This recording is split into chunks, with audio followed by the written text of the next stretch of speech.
you and you and us, joined as one, we are free.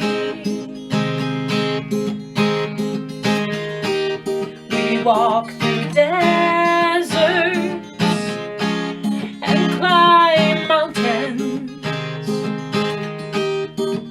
In all this, you bring peace.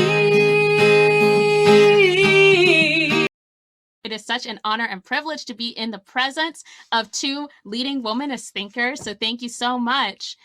What I'd love to start us off today is talking about this story of the Transfiguration and how it resonates with you personally. When you hear this story of Jesus being on the mountaintop with Peter and James and John and transforming in their midst, what's the first thing that comes to mind when you hear that?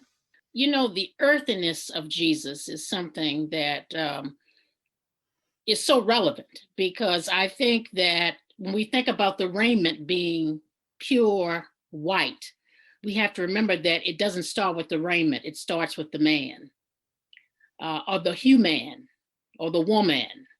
And so for me, when I think about this scripture, all of us grew up in the traditional practices of the church and what those doctrines and all those things mean.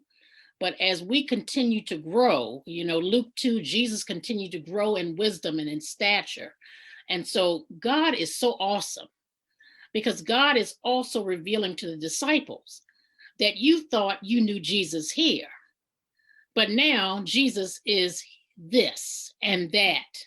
And so one of the things I think about is that God is continuing to reveal to us, to the church, but also to us individually, that you're not just this, but you're that.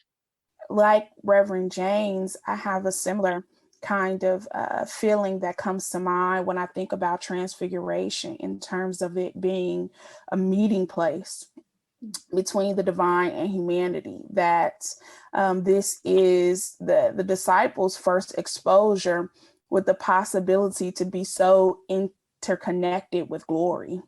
And so what it also reveals, I think, is this moment that we also hear later on, not just in the Gospels, but we hear more in the epistles, when Paul writes that, you know, we shall all be changed, that we shall all be transformed. Mm-hmm. And so seeing Jesus transfigured in that way is the hope of the Christian faith, that the experiences that we have here on this earth are temporal, that they are not everlasting, and that there is a greater eternity that is possible for us, that is filled with honor and glory, and that we will join and be a part of such miraculous, such amazing glory, even into the eternity.